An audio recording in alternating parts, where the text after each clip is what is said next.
Calls for the sack of the Minister of Communications, Issa Pantami, grows over some statements he made considered in support of terror groups. We'll break down that matter tonight for you.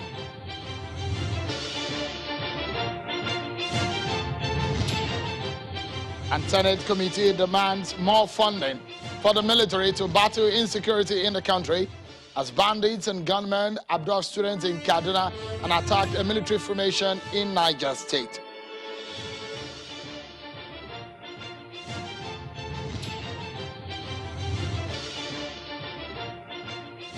Hello, everyone, and welcome to Politics Today on Channels Television. I'm Sean Kimbaloye in Lagos, the headquarters of your news leader, Channels Television. It's a midweek edition of the program.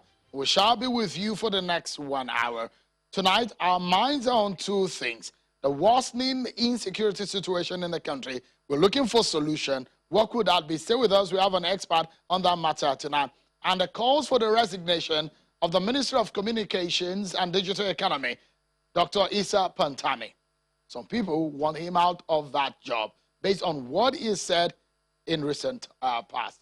We get into those matters, but first, before we get into all of that, we have some stories for you on our political roundup.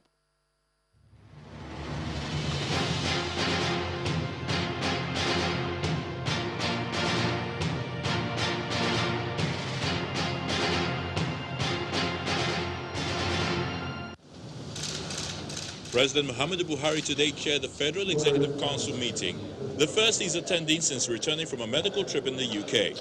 The council today approved an 8.39 billion naira augmentation for the completion of a section of the Sokoto-Makera Road, which cuts across Sokoto, Kebbi and Niger State.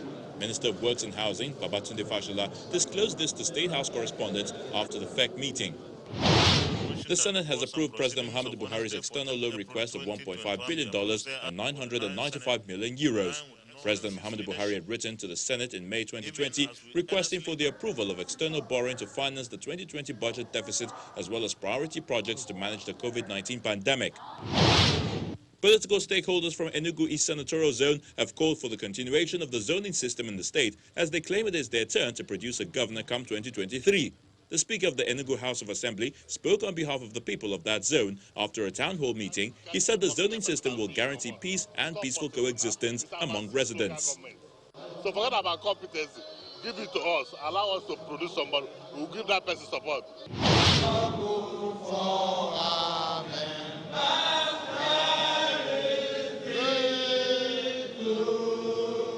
And the National Union of Local Government Employees have condemned the move by the National Assembly to delist the local government from the 1999 Constitution, insisting that there are social issues that needs their urgent attention. The union spoke through its national president, Akim Ambali, at a press conference in Lafia, the Nasarawa state capital.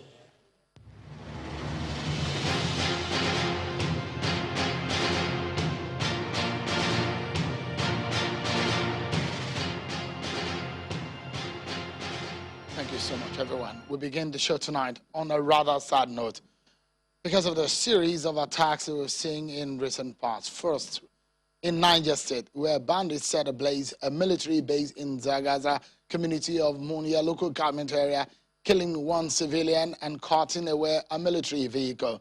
The government, numbering about 100, invaded the school on motorcycles, shooting sporadically at everyone in sight before burning down the camp and vehicles belonging to the military. And in Kaduna State, gunmen suspected to be kidnappers have abducted some students from Greenfield University located along the Kaduna-Abuja Highway in Kaduna State. This latest incident is the first major attack on communities around the Kaduna-Abuja Highway since 300 female soldiers were deployed to the general area in January this year. And to the southeast region, another police station has again been attacked by gunmen, this time in Uzo Uwane local government area of Enugu State. The attack reportedly started at about 2:30 a.m. and lasted for about 1 hour. Two policemen who attempted to repel the attack were shot dead and the police station burnt. And so, we're seeking solution. The chairman of the Senate Committee on Army, Senator Ali Ndume, says the federal government can only set a timeline for the new service chiefs when adequate funding is made available to the Army. He made comments shortly after a closed-door meeting with the Chief of Army Staff, Lieutenant General Atahiru Ibrahim, at the Army headquarters in Abuja. Senator Ndume says the military must be given money, more personnel and equipment to carry out their assignment. Take a listen to him. We had an extensive session of discussions which are very frank, and those things are not things that we will disclose to you, otherwise we would have allowed you to witness the interaction. But I want to assure you that Nigerians, even though are already expecting so much from the new service chiefs, we are being given the assurances that they will do their best. But the bottom line is that they must be given what they need in order to carry out the assignment. And that is money, that is equipment, that is personnel. And all those translates to money, money, money. And that is why we are calling on the government to give the Nigerian Army the necessary support and tools to execute the mandate that is highly expected. What about what has been given for the procurement of this? The House of Representatives, as you know, are looking out to that, and we don't want to talk about that. The Senate is trying to see what we can do about the future, about the present. But I assure you that whatever is done, anytime, anyhow, if it is not done correctly, the Nigerians, even after us, will find out and will do something about it. What we are concerned about is for the Nigerian Army to get what they need in order to prosecute this war, so that next time we'll come here, we'll be talking about timeline, we'll be talking about tentative dates that we are expecting that Nigeria will be secured and be peaceful again.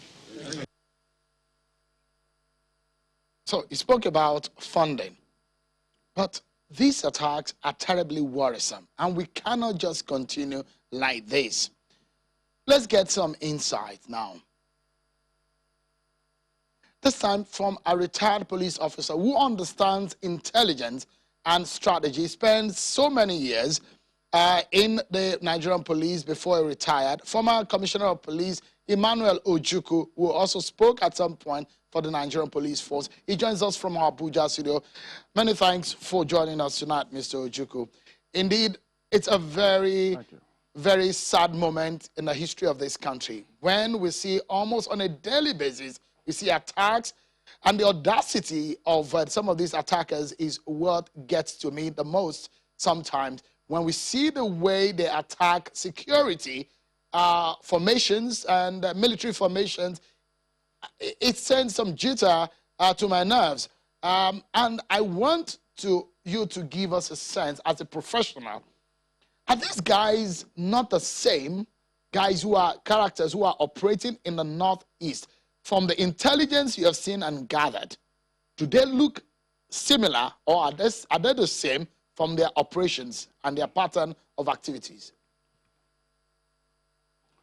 Well, thank you for having me. First is to state that the spate of attacks is quite disturbing, quite worrisome. It makes somebody's heart move to his mouth immediately. It puts the nation under siege. There's so much panic, so much fear of crime. They don't speak well for this nation and our image, economy, and socioeconomic activities. But then again, the actors in these dastardly acts, we need to know who they are. And the onus lies on our intelligence organizations, on our security organizations, law enforcement organizations to identify who is doing this. We may not say at the onset that the signature is the signature of Boko Haram or this group, except we have done a detailed scanning of these attacks, their origin, and who is the source and who are their sponsors. It lies with these organizations, intelligence in particular, to identify the actors and for law enforcement to bring them to justice and reassure Nigerians that we're not going the way of failed nations. So let's break it down for our viewers to understand. I mean, up to now, Boko Haram insurgents that still go on motorbikes. They come from the bush and they enter into these communities, they attack, and they go back in droves. And from some of the reports that we have, these are some of the ways these bandits, they're called, are operating. And so that's the reason why I asked the question, are these similar to the insurgents, the Boko Haram elements, or the USWAP, or the faction of USWAP that are operating in the northeastern region of the country? Yes, as you and I well know, there are many terror organizations operating in this country. You mentioned Boko Haram, ISWAP, Ansaru, and the rest of them that have been named, recognized, named, and against whom the agencies, security agencies are fighting a terrible battle for the past 10 years now. We've been on it. I may not be able to say whether the signature is that of Boko Haram or whoever. Whoever is doing that is putting Nigeria under siege and causing disharmony. It lies with the security agencies to identify who is doing this, not just identify, bring them to book, and to restore sanity, wellness, order, and good governance for this country. I don't know who is doing what. It lies with these agencies to name them, get them arrested, get them prosecuted, and reassure Nigerians that we are not a lawless society. We are not a place anybody can do wrong, roughshod over us, do whatever he likes with impunity and get away with it. You mentioned their audacity. It is shameful they will operate for hours, no reprisal attacks, no arrests made. They don't suffer casualties. We suffer casualties. It is actually a shame and it's quite disturbing. We need to up the ante, put our hands together. I do believe that the security agency, the chiefs, the service chiefs of the military, the police, the intelligence agencies, they should sit together amongst themselves and tell themselves the truth and decipher how to get about this thing. Because Nigeria puts a lot of hope in them.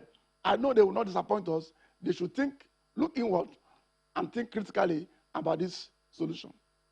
So let's break it down more. And you raised one very important point, and that is the fact that they operate for several hours and they just go like that. Based on the structure of the Nigerian police force, how long can you travel before you see a nearest police formation? So I'm saying this, and I'm thinking that if you are operating as a criminal, you know that you probably would have traveled at a certain distance before you are being checked. And so we know that there is a commissioner of police in a state. There are DPOs at different police units, and every local government will have its own formation. So in that sense, how long can you probably travel in the interior part of this country, especially in the northern region, before you are being checked by a police formation or security agents? Now, there are about 7,000 police locations in Nigeria, and Nigerian landmass is quite enormous. The police are thinly spread. You may have in a command 4,000 men, 5,000 men, in an area command 300 men, as the case may be. Now, the spacing between police formation, between police formations varies according to the landmass, the area of jurisdiction that they are policing. And then again, the topography of the area, then again, the crime pattern in the area. Up north, you may not find many police locations along the roads, but you find a lot of that in the east, south, in the south, southeast, southwest, and Nigerians are complaining there are too many police locations along the roads. Now, what the many IGs have done has been to locate highway patrolmen at certain portions of the road. They should stand by the road and wait for distress calls. Should there be any untoward incident, they will be being motorized, they will be able to move to the location, deal with the matter, and report back to base. If they require to call a reinforcement, they will do so. But the problem is that the police know where they are, the criminals know where the police are, but the police does not know where the criminals are and where they are coming from. The criminals live within our people. They live within societies. They are fed. They have families here. They have their informants, and they have their collaborators. So it requires it devolves on Nigerians to pick their phone, either by SMS or by call the nearest police station. I noted this movement toward this area, and police will act. They are not magicians, and because they are exposed, they become easy targets because they are wearing uniform, their location you know, somebody is moving by a vehicle and opens fire on policemen, kills a good number of them, and nobody says hello to them, to their families. There are issues. So it behoves on Nigerians who are the victims, who are suffering this insurgency, this banditry, these kidnaps, and these attacks, to collaborate, to give information to the police, other security agencies, when they notice any untoward movement. Those that come with motorcycles in their hundreds, the report you mentioned in Niger State, they came in hundreds. Nigerians must have seen 100 motorcycles moving. What did they do? They ought to allow the next police station, the next military location, and notice this untoward movement. Is there a carnival going somewhere? With such information, this organization, the security agencies in the police, will be able to prepare. Because surprise is a very critical element in any attack. When the police are caught off guard, when they are not vigilant, they are not informed, they will be easily overwhelmed. So, Mr. Ojukwu, apologies, Mr. Ojukwu. Yeah. So I was going to ask you, it does look, with what we have seen, that the security agencies, and I'm talking about police, the military, they look like they are overwhelmed, especially in some of these civil and criminal cases that we've seen. These attacks, these pockets of attacks that we've seen here and there, they go and attack these soft spots. You mentioned what they should do, but in the real sense, in terms of manpower, in terms of firepower, it does look like the police is overwhelmed. Am I wrong? Yes, I do agree with you. The police has issues. Issues about men. There are 4 M's there. Men. Those men have to be properly recruited, properly trained, and properly remunerated. That other M is about motivation. Those men, we need to put trust in them. We need to treat them like human beings. The other M is about machines. You need equipment to move. Many police locations don't have vehicles. They don't have the wherewithal. And that's why Nigerians have agreed to have a police trust fund to bridge the gap, to come as an intervention fund. The new police up his ante, show itself up in terms of materials. But you and I know that agency has not actually begun to do its work and begin to intervene in police and logistics. All right. So, it's about money. The police needs these 4 M's: men, motivation, materials, and money. Without money, I heard the Senate saying so. Without money, the police can't go anywhere. There's no police force anywhere that can operate effectively, that can respond in good time without proper motivation, without money for the men to have good salary, for the men to regard as human beings. Should anybody lose his life, for the family to have something, the police go down a lot in operations. So, I mean, I want to tell you that their morale is low. The morale is low. The acting Inspector General of Police does have a lot on his hand. He has his work cut out for him, and a lot is going to be expected of him. So let's wrap up this conversation. And now, and this is what I would like you to help us make sense of, because Nigerians need to be educated properly. And let's get the benefit of your experience and knowledge. As an intelligence officer, as a law enforcement, former law enforcement officer, one of the things I've heard some of you say is that you need to get into the head of the criminal to know what is the psyche on what he wanted. So to wrap up now, why are they attacking military formations, police formations? What do you think is going on in their minds? Okay. I think there is something that is coming up which will not speak well for this country. These attacks are a prelude to something more sinister. And that's why I'm saying that the security agencies, intelligence departments need to put their acts together and look inwards and find out the modus, not just the modus operandi, but the motivation. What is the intention of this group? Do they want to make Nigeria a failed state? Do they want to create so much fear and panic everywhere? Now they're attacking the security agencies. They're trying to whittle down. They're trying to dehumanize. They're trying to humiliate the very arm of government that stands between them and their criminality. And we must not allow that to happen. We need to find out why they are doing this and stop them in their tracks before they cause more carnage, more damage to Nigeria's image, before they claim more lives, before they dehumanize our security agencies and make them really live out. Mr. Emmanuel Ojukwu, a retired commissioner of police, a former spokesperson of the Nigerian Police Force, it's always a pleasure having you speak about this matter. Tonight, I'm very sure some Nigerians will speak, will sleep with some confidence based on what you have said, hoping that things will change in the nearest future. Thank you so much indeed for your time. Thank you for having me. So we take a break. And when we come back, our conversation will be about the call for the sack or resignation of the Minister of Communication and Digital Economy, Mr. Issa Pantami. Why do they want him out? And some of the things that he has said. We'll bring them for conversation tonight. Stay with us. We'll be right back.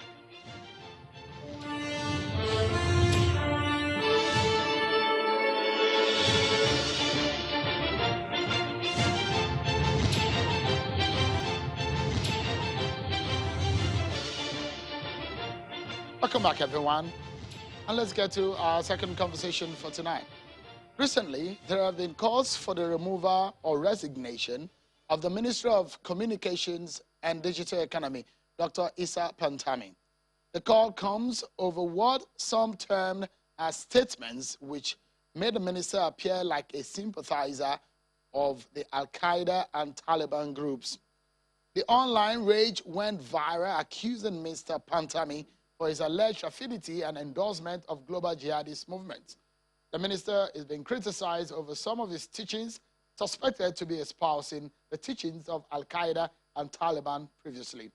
Today, the minority leader of the House of Representatives, Honorable Undudi Elumelu, as you heard earlier before we came back from that break, joined calls for the removal or resignation of the minister, Issa Pantami, over comments he made suggesting religious extremism and his support for terrorism. Mr. Elumelu raised the issue as a point of order, citing breach of his privilege, explaining that the minister occupies a very sensitive position and this should not be overlooked. The minister was present today at the Federal Executive Council meeting, and when the Minister of Information was asked about this issue, this is a response of the Minister of Information. I'm going to go into the issue of whether government is comfortable or not. I will answer your question directly. It was not discussed at the council meeting. Thank you. It was not discussed.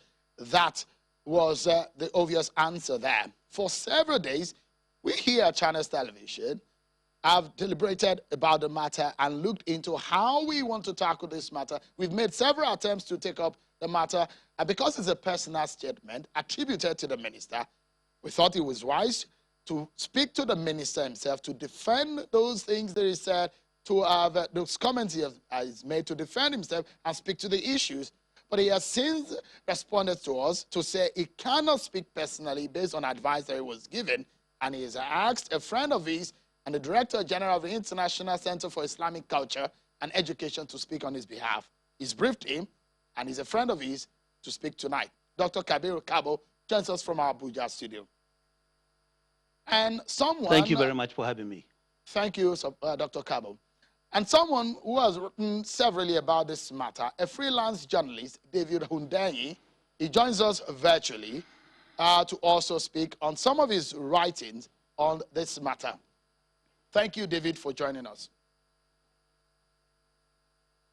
So before we begin the conversation, let me allow you, our viewers, to listen to some parts of the statements. There are several of them attributed to the minister, which have caused the cause for the sack.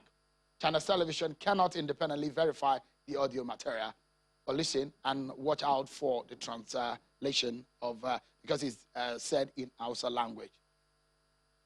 Kasar ta zauna a cikin wannan hali har lokacin da aka tura mulki na monarchy, wato mulki na sarauta. A daidai wannan lokacin it was around 1978 Christian era. Idan kai lissafi za ka ga kusan shekara 30 da suka gabata kenan. A wannan lokaci abin da aka tura wannan mulki sai zama kasar ta samu kanta a cikin wani rikici. An yi yunkurin tura mulkin amma kuma sai sabbaba wani irin tashin hankali.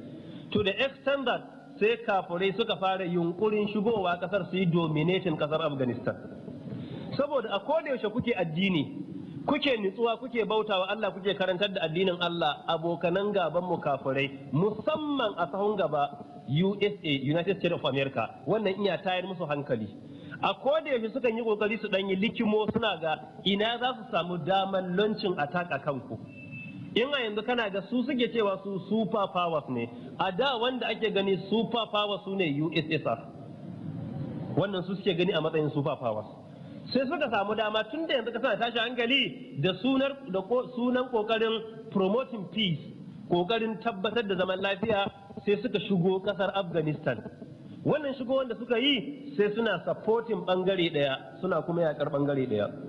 Yau kaddara Allah ya kawo jarrabawa a Najeriya bainal muslimina wal kuffar. Suwa kake da za su fara zuwa kasan nan? Amerika. Idan suka zo shin za su karfafa musulmai ne ko kafirai? To dama haka suke su yi lakamo. Shi yasa ka'idar musulunci ba. There are a few others because there's that part of that. It's just a part of about 50-minute long audio. And some of the teachings, some of these that has been attributed to the minister. But a response has since been attributed also to the minister to some of these responses. So some of the comments he's made in the past and some years ago that are generating controversies now, but based on his statement, let me read part of it to you right now. The minister responded to said, some of the comments I made some years ago that are generating controversies now were based on my understanding of religious issues at the time, and I have changed several positions taken in the past based on new evidence and maturity. He went further to say, I was young when I made some of the comments. I was in the university. Some of the comments were made when I was a teenager. I started preaching when I was 13. Many scholars and individuals did not understand some of international events and therefore took some positions based on their understanding. Some have come to change their positions later. Let's get my guests to discuss this matter. And let me allow Dr. Kabiru Kabo to respond to these. Dr. Kabo, these are some of the audio tape, of course, that you have heard and listened to, attributed to the minister. How do you react to it? Well, thank you very much for giving me the opportunity to say some few words. First of all, as we know, Nigeria is a very democratic country with the freedom of religion. When you make reference to the Constitution of 1999 amended of the Federal Republic of Nigeria, you look at the Section 37, it gives people the right to be either a Christian or a Muslim, or to be a traditionist, or any other religion actually of their choice. And of course, in the process, from what I've heard, from a good friend of mine of integrity and impeccable, character that I know and that we have learned a lot, and we are also learning a lot actually from him, there is no way you can associate him to be actually among the USA, terror list. Is I am really intrigued and to hear and to understand, the discussion that is really going on. Because if I may think and reflect and assimilate and digest the kind of issues he highlighted and also the allegation from the Daily Independent newspaper that started the whole saga. They came round, refuted the allegations, withdrew their own comments and also apologized. So to me, as far as I'm concerned, it was just about character assassination. As far as I'm concerned, the debate has actually ended. What I can really not understand, I spent about 25 years of my life, in the UK, And we have worked, with Mr. Pantami and a diaspora and somebody of impeccable character, work in Saudi Arabia, and of course work in the university and many other places of our knowledge and understanding. We have never ever associated with him directly or indirectly with anything that is associated with terrorism. I don't understand. I think the only reason why people study history because they don't learn from history. Because if you look at the context, the encounter he had with Boko Haram, there are so many videos about their, countering, their own thinking and their own mentality and their own attitude, about issues actually of Boko Haram, saying that to read and to learn, is illegal, provided it is actually Western education. So I am really intrigued, and I don't even see it, as far as I'm concerned, the debate has ended in the sense that the people who put the allegation have not got a shred of evidence, actually in that matter. And the other context within which he is quoted, when I heard, actually the audio tape you presented, it was in the circumstances. In Islam, it's a religion of justice. It's a religion of fairness. It's a religion of equity. And of course, this is what people don't even understand. It means peace. And even the Quran that is being actually sent down to the Muslims is not only for the Muslims, it's actually for humanity. So there must be, whoever does the right thing, you say it. Whoever does the wrong things, you say it. And you try and you cajole and you make people actually to understand about tolerance, about respect, and about wisdom, and about discipline, and about integrity. And that is what he was preaching. And people do not understand, in Islam, beside the Quran and the teachings of the Prophet Muhammad sallallahu alaihi wasallam, which is the Hadith, there is obviously a consensus of opinion among the ulama. There are 4 different schools of thoughts. There is Hanbali, there is Shafi'i, there is Maliki, and also there is also there is Hanbali. So the Hanbali, the Hanafi, the Shafi'i, the Maliki school of thoughts, they vary because it's based on the information that is available at that point of time, and also in their own locality, and also actually in their own situation. The kind of ruling that we are talking about is an interpretation based on what? The current circumstances and the situations actually we find ourselves. All right, so Dr. I can't Kabu, really actually understand. Yes. So you spoke about allegations. Before I allow David to come in, so that we can understand the basis of this conversation, let's speak to some of the materials, part of the audio, and some of the things that I've read and listened to. The minister in that is attributed to have made use of the word infidels severally in his preachings there. And I'd like you to explain to us what the minister told you. What are his intentions? And what was he driving at? When it does look, in the interpretation that we've seen, does look like there is some kind of support for the actions of some of these terror groups. And when he made reference to infidels. Well, to me, as far as I'm concerned, we have a guiding principle which is derived, from the Quran and the Sunnah of the Prophet sallallahu alaihi wasallam, and we try to educate people and make people really understand. Islam is a religion of peace, and Islam is a religion of tolerance. Islam is a religion of understanding. And of course, in Islam, there are definitions in terms of either somebody is a Muslim, or somebody is a Christian, or somebody is a Jew, or somebody is non-Muslim. So if somebody is making references, and say this person is not a Muslim, these things are derived actually from the Quran, and the Sunnah in terms of the guiding principle. What makes somebody a Muslim?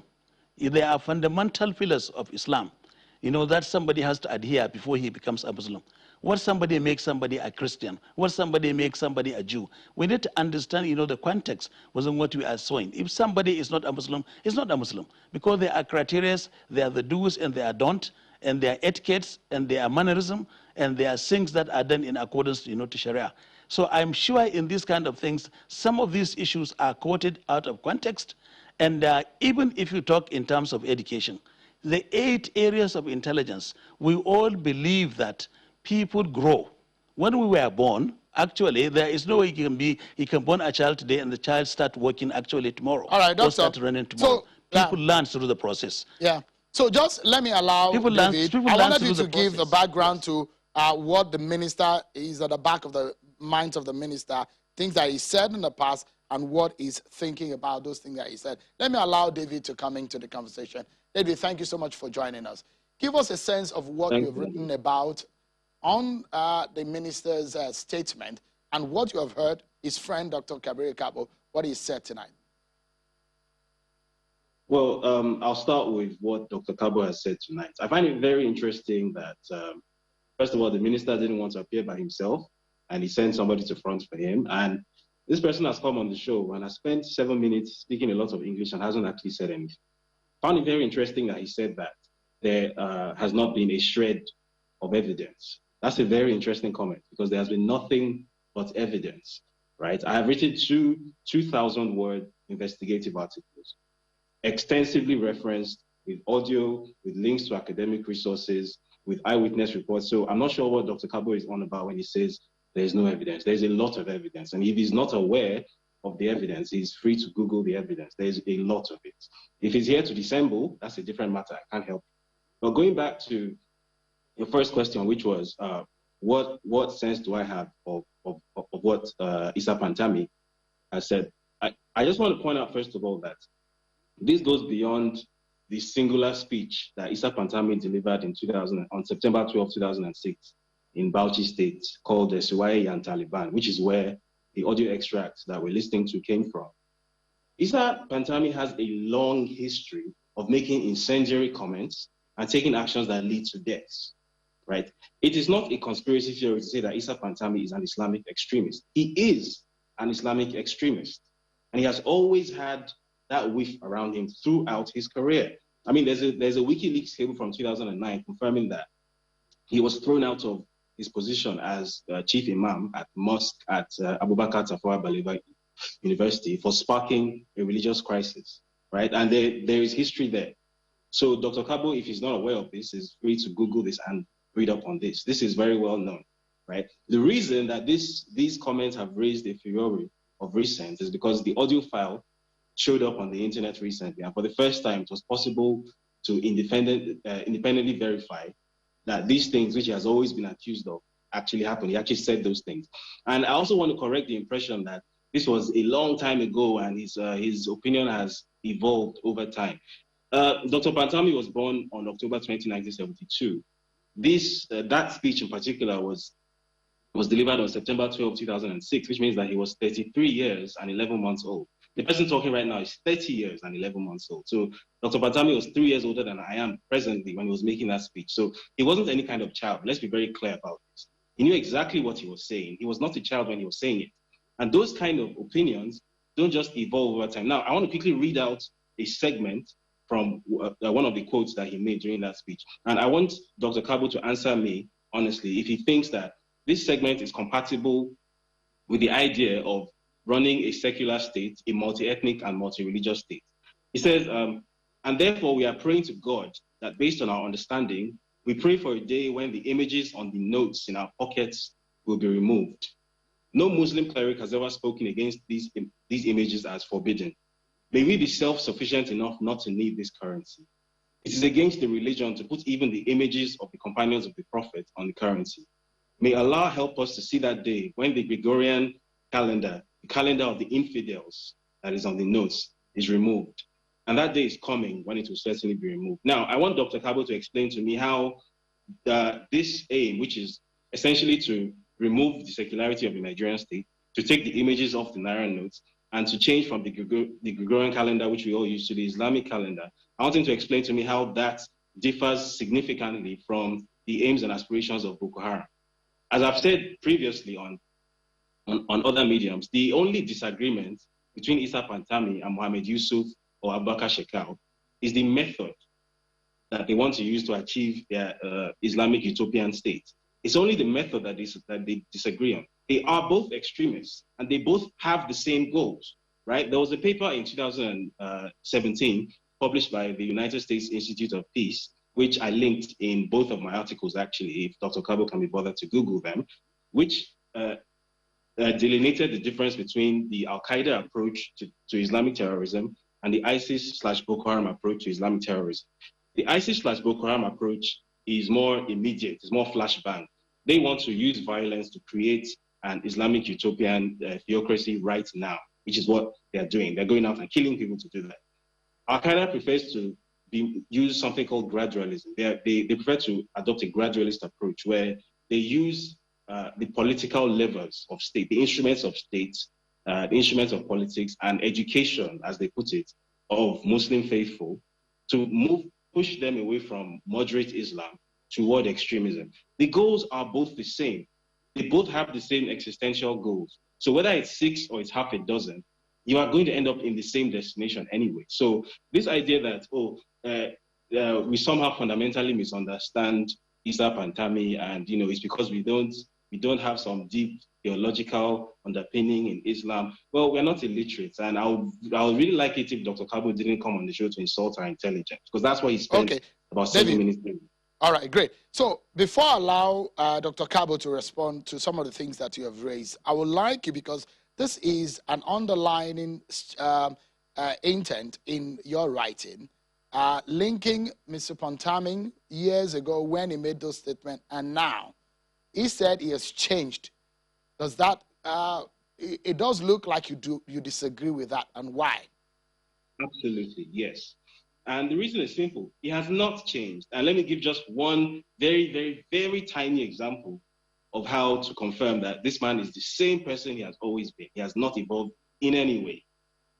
Right now, presently, if you go to the Twitter handle of the Federal Ministry of Communication and Digital Economy, look for any of the videos, probably from last month, YouTube videos linked on the handle, where a flag-off program for a skills acquisition program for 600 Nigerian youths was linked. Now, look at the YouTube channel, which the Federal Ministry of Communication and Digital Economy used to live stream its event. Was it the ministry's own YouTube channel? No. Was it a YouTube channel belonging to a mainstream TV station like Channels or any of its competitors? No. Was it even an NTA YouTube channel? No. So the YouTube channel that belongs to an Islamic TV station called Al Afriki, right? When I say Islamic TV station, I mean an Islamic religious content TV station, a TV station that broadcasts only Islamic content. It's not a TV station that has Islamic leanings. It's an Islam TV station. It's like the equivalent of Emmanuel TV by Pastor T.B. Joshua or Dove TV by the Redeemed Christian Church of God, right?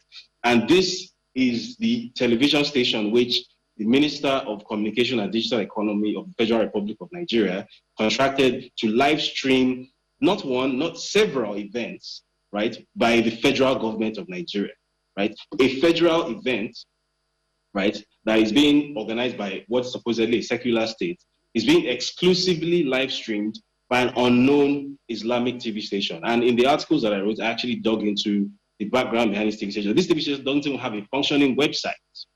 Right? I dug into the ownership and everything. It's all the information is right there. So I would really like Dr. Kabo to explain to me how it is possible and in which universe it is explainable that this woefully misunderstood man, this victim of Southern bigotry, as they always try to portray it, somehow has created a situation where the Federal Ministry of Communication and Digital Economy has licensed an Islamic TV station exclusively to live stream content from the Federal Republic of Nigeria. I would really love him to give me an explanation that proves to me that I don't know what I'm talking about, and that all of us, somehow what we're seeing is not really what is there.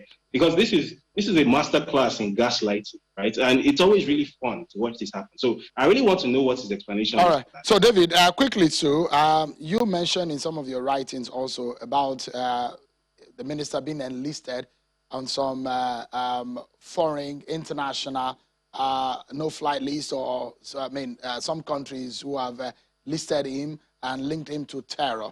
Can you confirm that? Do you have evidence of that?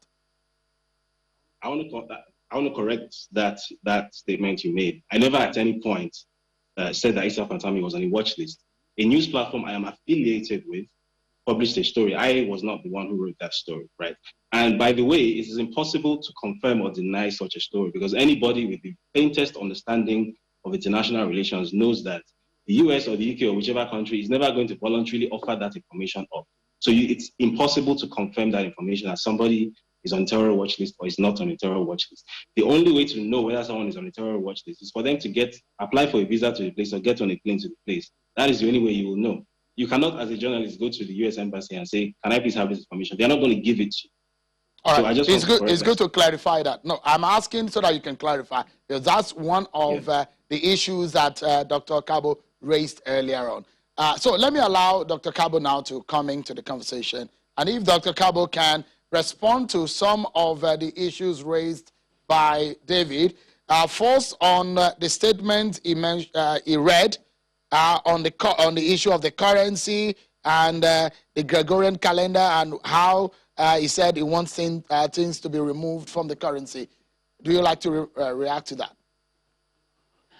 Well, yeah, thank you very much, David. I can clearly say that from the discussion we are carrying and we are having at the moment, it is very, very clear, to us, there are issues, to do with miscommunication or information in relation to blackmail and other things of that nature. And the reason why I'm saying that is because it was mentioned that the U.S. terror list, actually Pantami was among them. But there was nothing like that, and that allegation has been refuted. And in another context, as well, I have just mentioned to you, and he has also mentioned himself, that you see, in the process of learning, we know that as we develop, we say that learning is recurrent newness.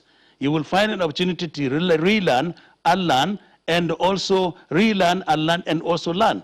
And he has made an example as he was talking in some of the issues on his own personal capacity based on information at that point of time, in that particular situation, and in that particular context. And that a certain extent in some of the issues we are talking about, people are just actually misinforming others and quoting things really out of context. The reason why is what makes you think what you produce as a material is a classical evidence. We need a classical evidence that clearly states that Pantami is actually harboring terrorists. There isn't anything like that.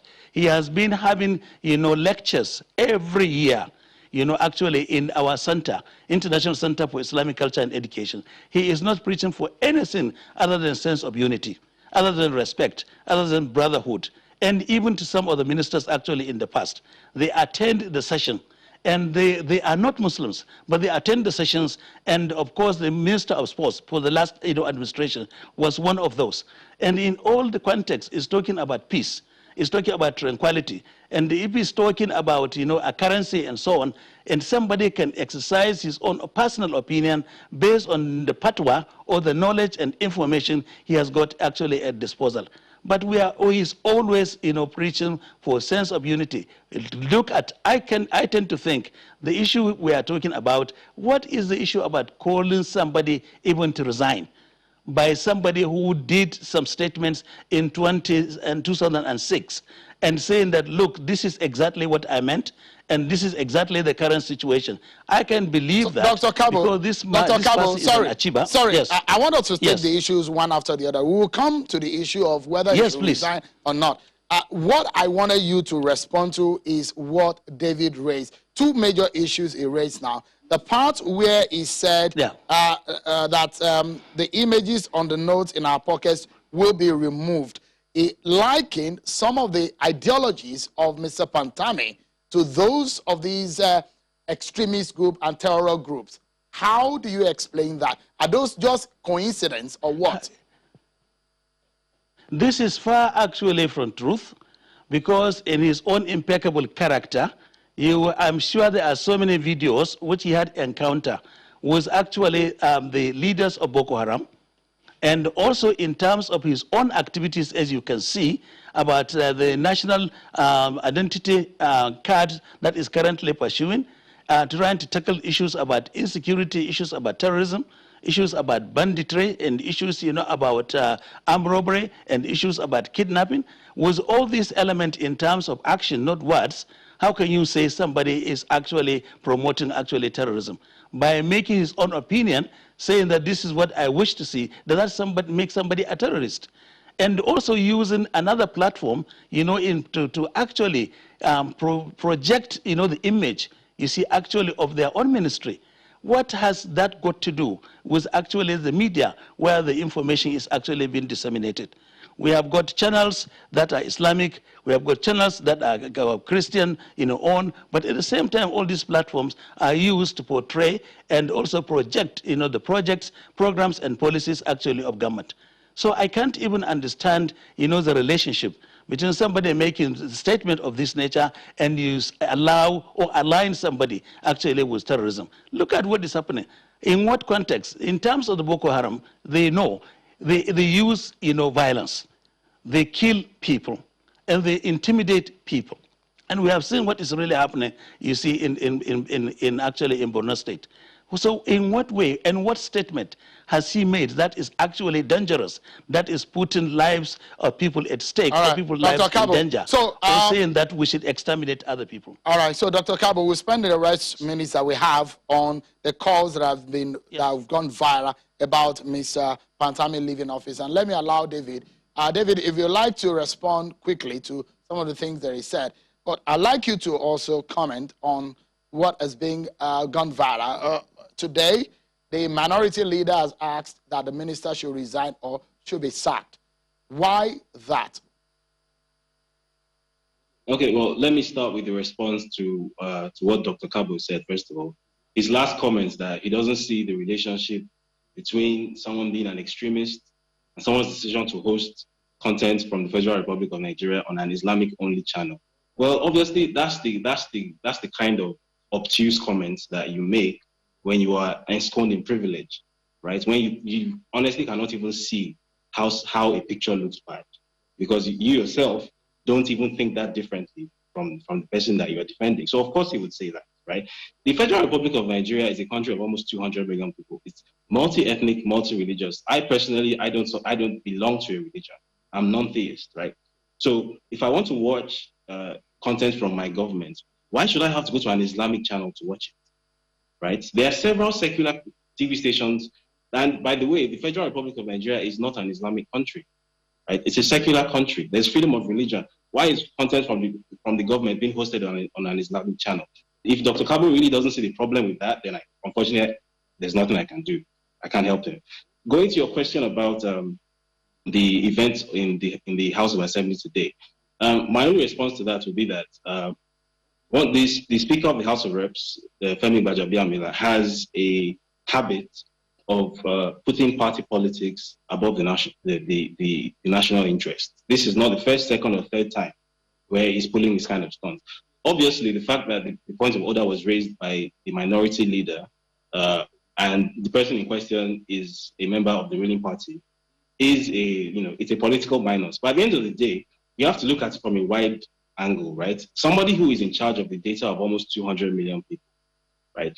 If this person cannot objectively be said to be a good character, and this ties into something that I wanted to quickly respond to Dr. Kabo about, where he said Issa Pantami gives lots of speeches about peace. Therefore, that means he's not an extremist. Therefore, that means he doesn't have sympathies with terrorists. Well, I don't understand what kind of reasoning that is. I mean, if somebody has certain opinions which they have held and which they have displayed for more than a decade, and then they go around for a few years giving a few speeches saying something else, I don't see how that has disproved anything. This again, I wish somebody would come to me with the evidence that I have presented and not just speak lots of English at me.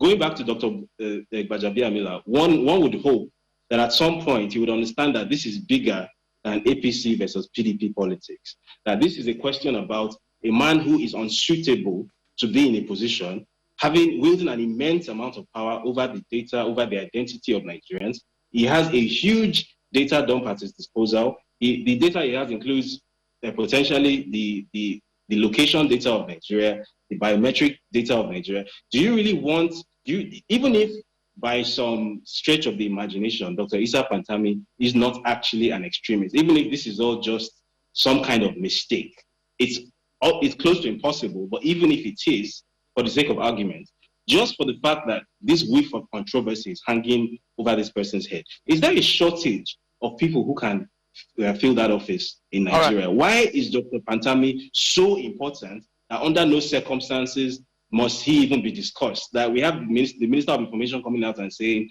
it wasn't discussed in the Federal Executive Council. All right, David. Yeah, because we're out of time now. Let me allow Dr. Kabo. The argument out there is that, Dr. Kabo, that in some other crimes, at this kind of stage, the minister would have resigned. Do you agree? Hello? Please go ahead. Hello? Please go ahead. Can you hear me? I can hear you. Please yes, go ahead. I think there are just two statements I wanted to make. I don't really understand the level of human intellect there by somebody talking about my projects, my programs, my track record, my targets, my key performance indicators. As a minister, this is what we have achieved using variety of outlets, the social media we can all talk about, and there are many other outlets that belongs to the NTA and many other outlets to talk about the achievement, including some of these television stations. I can't understand why you can align that to somebody being actually a terrorist. It's beyond my own comprehension. And the other aspect, I don't think David is very much abreast with the criteria of appointing ministers. There are criteria in terms of DSS screening, top, left, right, and center, in terms of integrity, in terms of discipline, in terms of knowledge, in terms of wisdom, in terms of competencies, and so on. And once that is being filtered out, and if it was he had been a terrorist or aligned with the terrorism or whatever, there would have been no way he could be actually a minister. And when you go to the National Assembly, in the Senate, there is also a screening process. There is a due diligence and the character, interrogation about the qualities of that individual. So I don't really understand why somebody of this nature will pass through all those stages. We're out of time, Dr. Kabo. 16 years of statement. Yeah. Thank you so much for coming on tonight. Dr. Kabo speaking on behalf of the Minister for Communications. David Udayi, a freelance journalist who has written about this matter. Thank you so much, David, for creating time to speak about it. But that's our show for today, everyone. Many thanks for watching. I'm Shimon Kimale. Bye.